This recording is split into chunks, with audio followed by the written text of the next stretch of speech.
نحمده ونصلي على رسوله الكريم اما بعد۔ آج 24واں پارہ پاؤں پڑھا گیا۔ ہماری بات چل رہی تھی سورۃ القصص 20واں پارہ۔ سورۃ القصص کے بعد اللہ رب العزت نے سورۃ العنکبوت نازل فرمائی۔ سورۃ العنکبوت، مکڑی کا جالا۔ یہ جو سورت شروع ہو رہی ہے الف لام میم، احسب الناس ان یترکوا ان یقولوا آمنا وهم لا یفتنون۔ اس آیت کا ترجمہ یہ ہے، کیا لوگوں نے گمان کر رکھا ہے کہ ایمان لانے کے بعد ان کو آزمایا نہیں جائے گا؟ ضرور بھی ضرور انہیں آزمایا جائے گا۔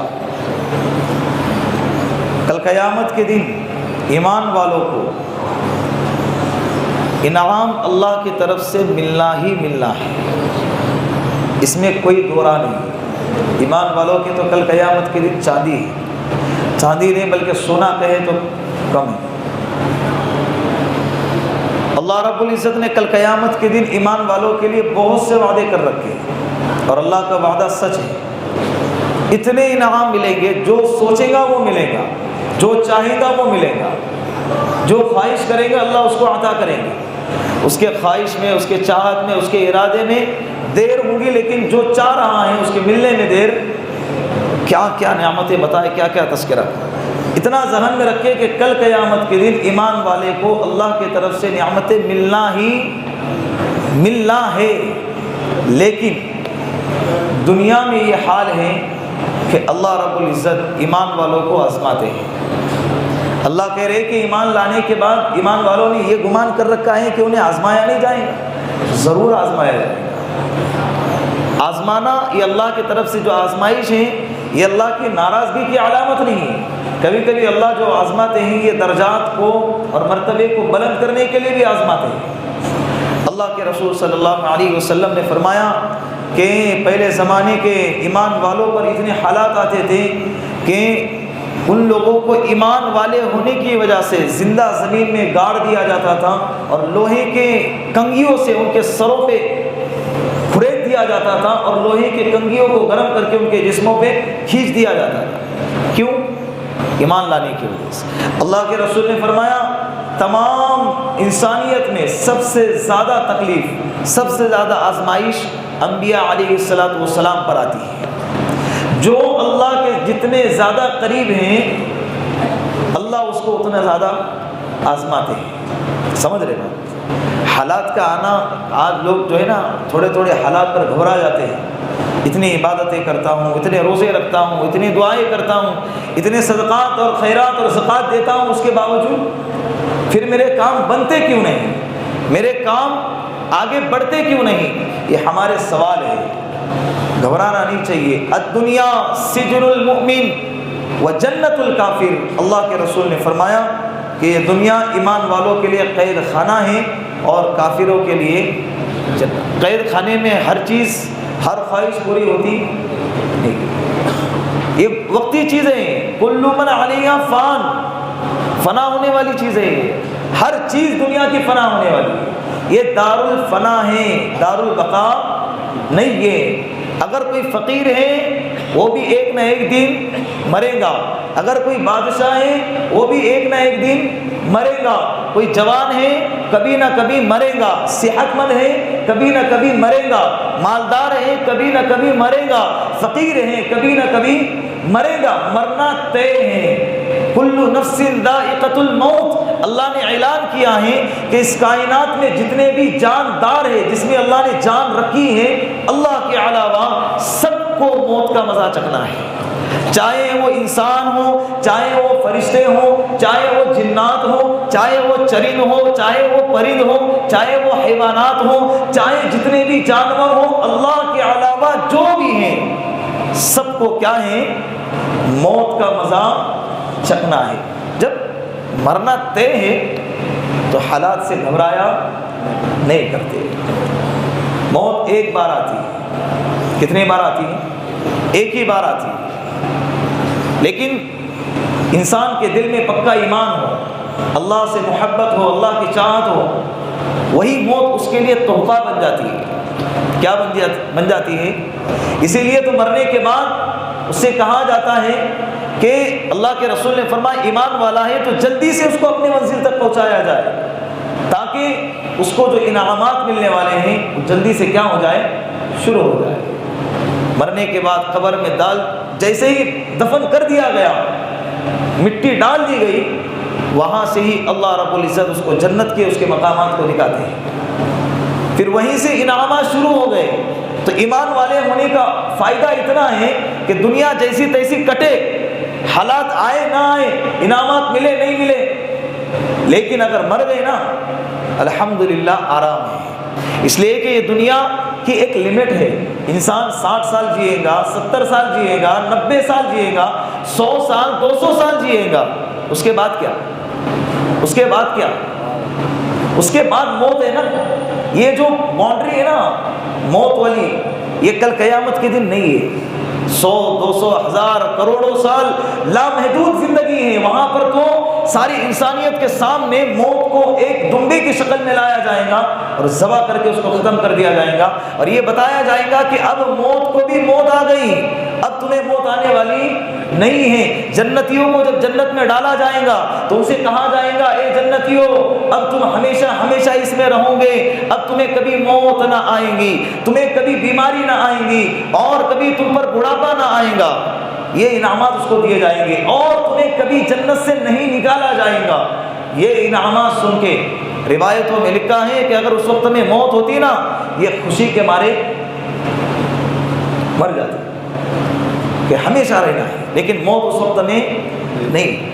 جہنمیوں سے کہا جائے گا کہ یہاں پہ تمہیں ہمیشہ ہمیشہ رہنا ہے۔ موت اگر ہوتی تو غم کے مارے مر جاتے، لیکن موت ہے ہی نہیں، اس وقت موت ہوں گی ہی نہیں۔ اللہ رب العزت نے اس وقت میں سب کے سامنے موت کو مار دینا ہے، اسی لیے آج حالات آئے رب کا شکر ادا۔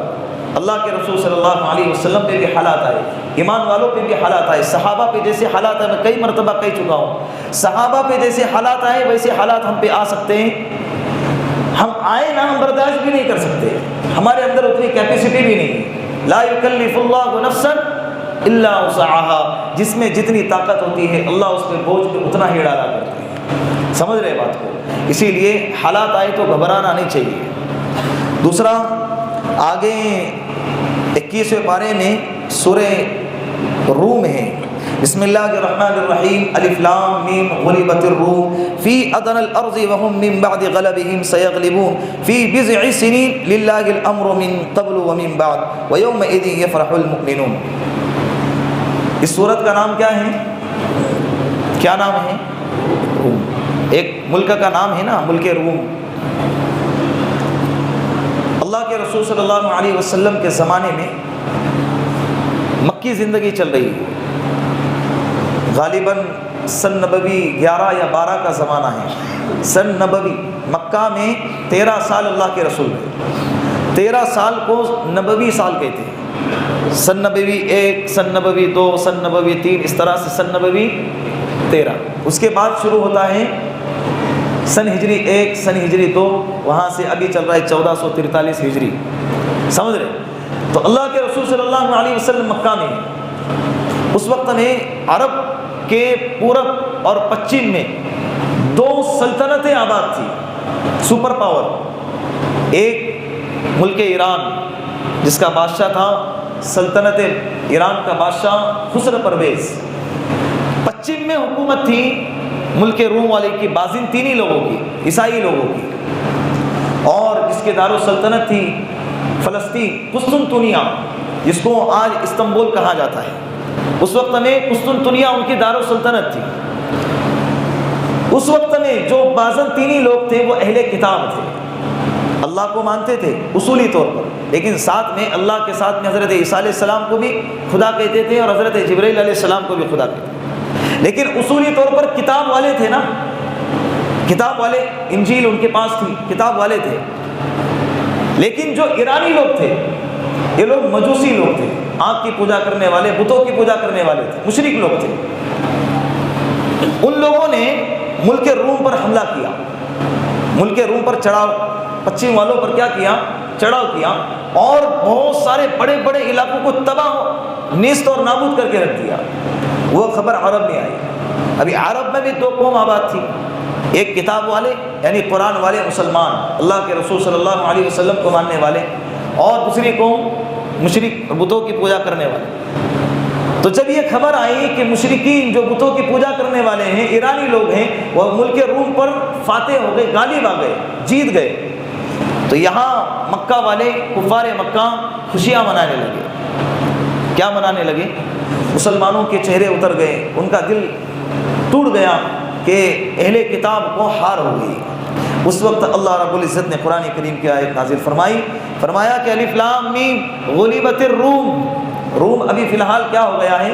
مغلوب ہو گیا ہے، ہار گیا ہے، فی ادر الارض، اس کے اپنے تھوڑے سے زمین میں، وہم من بعد غلبہم سیغلبون فی بضع سنین، 3 سے 9 سال، بضع سنین کے معنی آتے ہیں 3 سے 9 سال کے اندر اندر وہ روم دوبارہ مغلوب ہونے کے بعد دوبارہ غالب آئیں گا ان قریب۔ للہ الامر من قبل ومن بعد، اللہ کا امر پہلے بھی اللہ کا حکم چلتا تھا اور بعد میں بھی اللہ ہی کا حکم چلے گا۔ یہ آیت کریمہ نازل ہو گئی۔ حضرت ابو بکر صدیق رضی اللہ عنہ نے جب یہ آیت سنی تو حضرت ابو بکر صدیق کفار مکہ کے بیچ میں آئے اور کہنے لگے جتنی خوشیاں منانا ہے منا لو، آج تمہارا دن ہے، آج کیا ہے؟ تمہارا دن ہے۔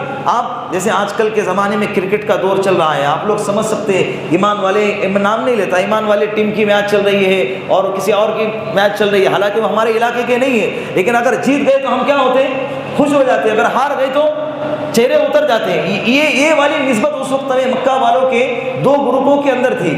ایرانی لوگ مشرکین تھے، شرک کرنے والے تھے، ان کا گمان تھا کہ دیکھو بتوں کی پوجا کرنے والے جیت گئے، مطلب بت ہمارے ساتھ ہے، ان کا گمان یہ تھا۔ لیکن جب یہ آیت کریمہ نازل ہو گئی، حضرت ابو بکر صدیق نے فرمایا کہ جتنا خوش ہونا ہے خوش ہو لو، 3 سال کے اندر اندر دوبارہ روم جو ہے ایران پر غالب آئے گا۔ لوگ مذاق اڑانے لگے، اس لیے کہ یہ چیز اتنی ناقابل یقین تھی کہ تصور نہیں کر سکتا تھا کہ 3 سال کے قریب عرصے میں تباہ ہونے والا ملک دوبارہ کھڑا ہو جائے، اور کھڑا ہونے کے بعد دوبارہ سامنے والے سپر پاور پر حملہ کر کے اس سے جیت جائے، یہ کیسے ممکن ہے؟ یقین نہیں آتا تھا، لیکن یہ کہا کس نے ہے؟ اللہ نے کہا۔ حضرت ابو بکر صدیق آئے اور کہا کہ 3 سال میں روم جو ہے دوبارہ غالب آئے گا۔ ابی ابن خلف کفار مکہ میں سے سرداروں میں سے ایک تھا، وہ کہنے لگا اگر 3 سال کے اندر غالب آئے نا روم تو ہم جو ہے 10 اونٹنیاں تم کو شرط پر دے دیں گے، اگر نہیں آیا 3 سال کے اندر تو تم 10 اونٹنیاں مجھے انعام میں دے دینا، شرط کے طور پر دے دینا۔ حضرت ابو بکر صدیق نے اس کے شرط کو مان لیا۔ اس وقت میں شرط لگانا اور شرط پر لینا دینا کوئی بھی چیز جائز تھا، اس وقت میں حرمت اس کی آئی نہیں تھی، تو اسی لیے حضرت ابو بکر صدیق نے شرط میں 10 اونٹنیوں کو باندھا۔ اللہ کے رسول صلی اللہ علیہ وسلم کے پاس آئے اور کہا کہ یا رسول اللہ، میں نے ابی ابن خلفہ کے ساتھ اس طرح سے شرط لگائی ہے۔ اللہ کے رسول نے فرمایا کہ 3 سال کیوں کہا تم نے؟ 3 سے 9 سال کے درمیان کو، اس لیے کہ بضع سنین کے معنی صرف 3 سال نہیں آتے، بلکہ 3 اور 9 کے بیچ کا عرصہ آتا ہے، تو وہ 4 سال بھی ہو سکتا ہے، 5واں بھی، 6واں بھی، 7واں بھی، 8واں بھی اور 9واں بھی ہو سکتا ہے، کوئی بھی حال ہو سکتا ہے، تم 3 کی قید کیوں لگا رہے؟ حضرت ابو بکر صدیق پھر دوبارہ آئے اور آ کر کہا کہ 3 سال نہیں بلکہ 3 سے لے کر 9 سال کے درمیان میں روم دوبارہ غالب آئے گا۔ لیکن سامنے والوں کو جو ہے نا یہ باتیں اتنی ناقابل یقین لگتی تھی کہ وہ مذاق اڑانے لگے۔ حضرت ابو بکر صدیق نے فرمایا یہ جو 10 اونٹوں کی شرط لگائی نا، اسے بڑھا کے 100 اونٹوں کی شرط لگا لو، اگر اس کے بیچ میں جیت گیا روم تو تم مجھے 100 اونٹ دینا، اگر ہار گیا تو میں تمہیں 100 اونٹ دے دوں گا۔ یہ اپنے زعم میں ان کو اتنا یقین تھا کہ اتنے کم سالوں میں ایسا ہو ہی نہیں سکتا، تو انہوں نے بڑی ہوئی مدت کو بھی مان لیا اور بڑی ہوئی اونٹوں کی شرطوں کو بھی مان لیا۔ پھر ہجرت کا زمانہ آیا، اللہ کے رسول صلی اللہ علیہ وسلم نے اپنے ایمان والوں کے ساتھ ہجرت کر کے مدینہ المنورہ کی طرف چلے گئے۔ سن ہجری 1 ہوا، سن ہجری 2 میں جب رمضان آیا 17 رمضان المبارک کو اللہ کے رسول صلی اللہ علیہ وسلم اور مسلمانوں کا لشکر 313 کا لشکر لے کر جب میدان بدر کی طرف نکلے، اس لیے کہ کفار مکہ نے اس وقت میں للکارا تھا۔ یاد رکھنا تاریخ اسلام میں کبھی بھی ابتدا میں حملہ کرنا آپ کو کبھی نظر نہیں آئے گا۔ خود ہو کر گئے اور سامنے والوں پر حملہ کیا، کبھی بھی سامنے والوں کو جو ہے اطلاع دی ہے یا سامنے والا ہم پر چڑھنے کے لیے آیا ہے، ہم پر ظلم کرنے کے لیے آیا ہے، ہم پر حملہ کرنے کے لیے آیا ہے، اس وقت میں دفاع میں مسلمانوں نے حملہ کیا ہے، دفاع میں مسلمانوں نے جنگ لڑی ہے، پھر سامنے والوں کو اپنی اوقات یاد دلا دی ہے۔ پھر میدان بدر میں جب اترے 17 رمضان المبارک کو، اللہ رب العزت نے کفار مکہ ادھر 1000 اور ادھر 313 تھے، اللہ رب العزت نے 313 مسلمانوں کو، صحابہ کرام کو ہزاروں پر غلبہ عطا فرما دیا۔ اسی وقت میں ملک روم والوں نے، اس وقت کا جو بادشاہ تھا ہرقل، اس نے ملک ایران پر چڑھاؤ کیا اور اس پر حملہ کیا، حملہ کر کے وہاں کے مین بڑے بڑے علاقے کو فتح کیا اور سارے ایران والوں کو ارمینیا اور آذربائیجان کے علاقوں کی طرف ڈھکیل کے ان کو پیچھے ہٹا دیا۔ اللہ رب العزت نے تقریباً 4 سے 5 سال کے اندر اندر اپنا وعدہ پورا کر کے بتا دیا، لیکن اس وقت میں شرطوں پر لینا دینا جائز نہیں تھا، حرمت اس کی آ چکی تھی۔ 100 اونٹ والا جو مسئلہ تھا وہ حضرت ابوبکر صدیق نے نہیں لیا، تو وہاں بھی اللہ نے اہل کتاب کو فتح عطا فرمائی اور یہاں پر بھی اللہ رب العزت نے اہل قرآن کو فتح عطا فرمائی۔ یہ ملک روم کے اندر، سورہ روم کے اندر یہی پورا تذکرہ ہے۔ آگے سورہ لقمان ہے، حضرت لقمان جو ہیں، حضرت لقمان کے بارے میں بڑی باتیں بیان کی گئی ہے علماء کرام نے بھی کہ حضرت لقمان یہ نبی تھے یا نبی نہیں تھے۔ حضرت لقمان کے بارے میں یہ تذکرہ ہے کہ وہ حکیم تھے۔ حکیم کے معنی ہمارے زمانے میں جو لیتے ہیں وہ والے حکیم نہیں، وہ جو دوائی دیتے ہیں نا وہ والے حکیم نہیں، حکیم کے معنی دانا، سمجھدار، عقل مند، ایسی قیمتی باتیں بیان کرتے تھے۔ تو ان کی نصیحتیں انہوں نے اپنے بیٹے کو نصیحت کی ہیں، وہ نصیحت اللہ رب العزت نے قرآن کریم میں نقل فرمائی ہے۔ ان کی عمر بھی بہت زیادہ تھی، بہت زیادہ عمر تھی، وہ قاضی تھے، اپنے وقت کے اپنے شہر کے قاضی تھے اور اللہ رب العزت نے ان سے کام بھی بہت لیا۔ وہ اپنے بیٹے کو نصیحت کر رہے ہیں کہ یا بنی، وَإِذْ قَالَ لُقْمَانُ لِابْنِهِ وَهُوَ يَعِظُهُ يَا بُنَيَّ لَا تُشْرِكْ بِاللَّهِ۔ اس وقت کو بھی یاد کرنا چاہیے جب حضرت لقمان نے اپنے بیٹے کو نصیحت فرمائی کہ اے میرے بیٹے اللہ کے ساتھ کسی کو شریک نہ ٹھہرا، ان الشرک لظلم عظیم، اس لیے کہ شرک تو یہ بہت بڑی ناانصافی ہے۔ مفتی تقی عثمانی نے اس کا ترجمہ کیا ہے ان الشرک لظلم عظیم، یہ کیا ہے؟ شرک تو بہت بڑی ناانصافی ہے، یہ اللہ کے ساتھ ناانصافی ہے۔ پھر آگے نصیحت ہے وَوَصَّيْنَا الْإِنسَانَ بِوَالِدَيْهِ، ہم نے انسان کو اس کے والدین کے ساتھ اچھائی کا معاملہ کرنے کا، خاص طور پہ اس کے والدہ کے ساتھ اچھائی کا معاملہ کرنے کی وصیت فرمائی ہے، اس لیے کہ اس کے والدہ اس کو پیٹ میں بچپن میں اٹھاتی ہیں، جو تکلیفیں سہتی ہیں وہ آگے کی تفصیل۔ پھر کہا یا بنی انہا ان تکو مثقال حبۃ من خردل فتکن فی صخرۃ او فی السماوات او فی الارض یأتی بها اللہ ان اللہ لطیف خبیر۔ زمین میں، آسمان میں جو بھی ہے، پتھروں کے اندر ہو یا آسمان میں جو بھی ہے، سب کے سب اللہ کے علم میں ہے، سب کے سب کیا ہیں؟ اللہ کے علم میں ہیں۔ اللہ اس کو دوبارہ جو بھی تم کام کرو گے اللہ اس کو ظاہر کر کے رہیں گے۔ ان اللہ لطیف خبیر، اللہ باریک سے باریک چیزوں سے باخبر ہے۔ یا بنی اقیم الصلاۃ، اے میرے بیٹے نماز قائم کرو، وامر بالمعروف، اچائی کا حکم کرتے رہو، ونہا عن المنکر، اور برائیوں سے لوگوں کو روکو، واصبر علی ما اصابک، جب تجھ پر کوئی مصیبت آئے، حالات آئے تو اس پر کیا کر؟ صبر کر، ان ذالک من عزم الامور، اور مصیبت پر صبر کرنا یہ ہمت والوں کا کام ہے۔ ولا تصاعر خدک للناس، لوگوں کے سامنے جو ہے نا اترانا نہیں چاہیے، اکڑ کے نہ چلنا نہیں چلنا چاہیے۔ اے بیٹے لوگوں کے سامنے اکڑ کر نہ چل۔ ولا تمشي في الارض مرحا، اور زمین میں اترا کے نہ چل۔ ان اللہ لا يحب كل مختال فخور، بے شک اللہ اکڑ کر چلنے والے، اترانے والوں کو پسند نہیں فرماتے۔ وقصد فی مشیک، یہ حضرت لقمان کی نصیحتیں چل رہی ہے۔ وقصد فی مشیک وغضض من صوتک ان انکر الاصوات لصوت الحمیر، اے میرا بیٹا چلنے میں میانہ روی اختیار کر۔ کیا اختیار کر؟ میں نے بتایا تھا اللہ کے رسول جب چلتے تھے تو ایسے لگتا تھا جیسے اونچائیوں سے نیچے اتر رہے ہیں۔ میانہ روی، بالکل عاجزانہ چال چلا کرے۔ وغضض من صوتک، اور اپنی آواز کو جو ہے محفلوں میں، بازاروں میں، گھروں میں، جہاں بھی رہیں اپنی آواز کو پست رکھا کرے۔ اونچی اونچی آواز میں بات کرنا، چلا چلا کے بات کرنا اللہ نے آگے کہا ان انکر الاصوات لصوت الحمیر، اونچی آواز یہ تو گدھے کی آواز ہوتی ہے۔ حمیر کے معنی کیا ہے؟ گدھا، یہ گدھوں کی آواز ہوتی ہے۔ آج جو چیخ چیخ کر باتیں کرتے ہیں نا مسجدوں میں گھروں میں، یہ چیخ کر باتیں کرنے والے اپنے آپ کو فخر محسوس کرتے ہیں کہ میری کتنی بڑی آواز ہے۔ نہیں، چیخ کر باتیں کرنے والوں کو قرآن بھی پسند نہیں کرتا ہے۔ اسی لیے جب بھی بات کریں گے آہستہ بات کریں گے، اطمینان سے بات کریں گے اور دھیمی آواز میں بات کریں گے۔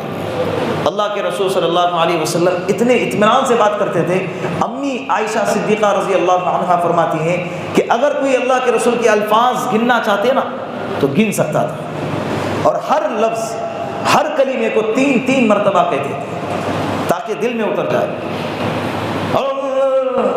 سامنے جی کیا بولے سمجھ میں نہیں آیا، پھر دوبارہ بولو۔ یہ پسندیدہ عمل نہیں ہے۔ اللہ نے زبان دی ہے صاف الفاظ استعمال کرے۔ آگے سورہ لقمان کے اندر جو ہے آخری آیت ہے ان اللہ عنده علم الساعة وينزل الغیث ويعلم ما في الارحام وما تدری نفس ماذا تکسب غدا وما تدری نفس بأي ارض تموت ان اللہ علیم خبیر۔ ایک قصہ میں نے اس کے پہلے سنایا تھا امام مالک رحمۃ اللہ علیہ کا۔ امام مالک رحمۃ اللہ علیہ مدینے میں رہتے تھے، مدینے سے ان کو اتنا عشق تھا، اتنا لگاؤ تھا، ان کی چاہت تھی کہ میں جیوں تو مدینے میں، مروں تو میری موت آئے تو مدینے میں آ جائے۔ لیکن ایک وقت آیا کہ حج کا موسم آیا قریب میں، ان کی تمنا ہوئی کہ میں حج کرا جاؤں، لیکن ان کی تمنا یہ تھی کہ میں مروں تو مدینے میں مروں، لیکن جب حج کے لیے جاؤں گا تو مدینہ چھوڑ کے مجھے مکہ جانا پڑے گا، اور مجھے نہیں معلوم ہے کہ میرے زندگی کا کتنا عرصہ باقی ہے۔ اگر میں چلا جاؤں اور وہی میری موت آ جائے تو میری جو حسرت ہے مدینے میں مرنے کی وہ رہ جائے گی۔ وہ اسی عالم میں ہیں، رات میں سوئے، اللہ کے رسول صلی اللہ علیہ وسلم کا دیدار ہو گیا۔ اللہ کے رسول صلی اللہ علیہ وسلم سے پوچھے یا رسول اللہ میری بہت تمنا ہے حج کو جانے کی، لیکن مجھے آپ کے شہر سے بھی بڑی محبت ہے، میری تمنا ہے کہ میں جیوں تو مدینے میں جیوں، اور جب موت آئے تو میری موت مدینے میں آئے، لیکن مجھے نہیں معلوم ہے میری زندگی کا کتنا عرصہ باقی ہے۔ آپ میری رہنمائی فرما دیجئے، آپ مجھے بتا دیجئے کہ میرا کتنا وقت باقی ہے تو میں اس کے حساب سے کام کروں۔ اگر کم باقی ہے تو میں نہیں جاؤں، زیادہ باقی ہیں تو جا کر حج کر کے آ جاؤں۔ تو اللہ کے رسول صلی اللہ علیہ وسلم نے ہاتھ کے انگلیوں کے ذریعے سے اشارہ فرمایا، کیا؟ 5 سال 5 مہینے 5 ہفتے 5 دن، یہ نہیں کہا، انگلیوں کے ذریعے اشارہ کیا۔ حضرت امام مالک رحمۃ اللہ علیہ کی آنکھ کھل گئی، خواب پورا ہو گیا۔ اب وہ پریشان ہے کہ اللہ کے رسول نے 5 کے ذریعے اشارہ تو کیا، کیا میرے زندگی کا کتنا عرصہ باقی ہے؟ 5 سال باقی ہے، 5 مہینے باقی ہیں، 5 ہفتے باقی ہیں، 5 دن باقی ہیں، میں کیا سمجھوں؟ یہ اشارہ تو صاف صراحتاً تو نہیں تھا نا۔ اب پریشان ہے۔ اس وقت ہمیں خواب کی تعبیر بتانے والے محمد بن سیرین رحمۃ اللہ علیہ تھے۔ حضرت امام مالک نے خادم کو بھیجا اور فرمایا کہ جاؤ اور ان سے جا کر کہوں کہ یہ خواب تو نے دیکھا ہے، اور ان سے اس خواب کی تعبیر پوچھ کر آؤ۔ حضرت امام مالک رحمۃ اللہ علیہ کا خادم محمد بن سیرین رحمۃ اللہ علیہ کے پاس جاتے ہیں اور ان سے پوچھتے ہیں کہ میں نے یہ خواب دیکھا ہے کہ اللہ کے رسول میرے خواب میں آئے، میں نے اللہ کے رسول سے پوچھا کہ میرے زندگی کا کتنا وقت باقی ہے، تو اللہ کے رسول نے 5 انگلیوں کے ذریعے اشارہ فرمایا۔ مجھے نہیں معلوم کہ 5 سے 5 سال مراد ہے کہ 5 مہینے یا 5 ہفتے یا 5 دن، آپ اس کی تعبیر بتائیے۔ محمد بن سیرین رحمۃ اللہ علیہ نے فرمایا کہ یہ خواب تم نے نہیں دیکھا ہے، یہ خواب کسی اور صاحب علم نے دیکھا ہے، آپ اس کا نام بتاؤ تو میں اس کی تعبیر بتاتا ہوں۔ ابھی خادم کو اجازت نہیں تھی نام بتانے کی، وہ آئے اور امام مالک سے اجازت مانگی کہ وہ تو نام پوچھ رہے ہیں، بتاؤں؟ کہا کہ ٹھیک ہے بتا دینا۔ آئے اور کہا کہ یہ خواب امام مالک رحمۃ اللہ علیہ نے دیکھا ہے۔ محمد بن سیرین رحمۃ اللہ علیہ نے فرمایا کہ اللہ کی قسم میں جانتا تھا یہ خواب اس شخص کے علاوہ کوئی اور دیکھ ہی نہیں سکتا۔ پھر اس کی تعبیر بتائی اور کہا کہ اللہ کے رسول نے 5 انگلیوں کے ذریعے نہ کسی سال، نہ کسی مہینے، نہ کسی ہفتے اور نہ کسی دن کی طرف اشارہ کیا ہے، بلکہ اللہ کے رسول نے قرآن کریم کی اس آیت کی طرف جو سورہ لقمان کی آخری آیت ہے اس آیت کی طرف اشارہ فرمایا اور کہا کہ ان اللہ عنده علم الساعة وينزل الغیث ويعلم ما في الارحام وما تدری نفس ماذا تکسب غدا وما تدری نفس بأي ارض تموت ان اللہ علیم خبیر، کہ 5 چیزوں کا علم اللہ کے علاوہ کسی کو نہیں ہے۔ قیامت کب آئے گی اللہ جانتا ہے، بارش کب برسے گی، کہاں برسے گی، کتنی برسے گی اللہ جانتا ہے۔ وَيَعْلَمُ مَا فِي الْأَرْحَامِ، ماں کے پیٹ میں لڑکا ہے لڑکی ہے اللہ جانتا ہے۔ اور کل انسان کیا کرے گا یہ انسان کو بھی نہیں پتا ہوتا ہے، یہ صرف کون جانتا ہے؟ اللہ جانتا ہے۔ وَمَا تَدْرِي نَفْسٌ مَاذَا تَكْسِبُ غَدًا وَمَا تَدْرِي نَفْسٌ بِأَيِّ أَرْضٍ تَمُوتُ، انسان کب مرے گا، کہاں مرے گا، یہ اللہ کے علاوہ اللہ کے رسول نے فرمایا کہ میں نہیں جانتا۔ کون جانتا ہے؟ اللہ جانتا ہے۔ تو اس آیت کے اندر انہی باتوں کا تذکرہ ہے۔ پھر سورہ سجدہ ہے، سجدے تلاوت کے مسائل سوچا تھا کہ اس والے سجدہ پہ میں بتاؤں گا انشاءاللہ سجدے تلاوت کے مسائل۔ پھر اس کے بعد 22واں پارہ سورہ یاسین بھی ہے، اس کی تفسیر آئندہ کل بیان کی جائیں گی۔ اللہ ان باتوں پر عمل کرنے کی توفیق عطا فرمائے۔ وآخر دعوانا ان الحمد للہ رب العالمین۔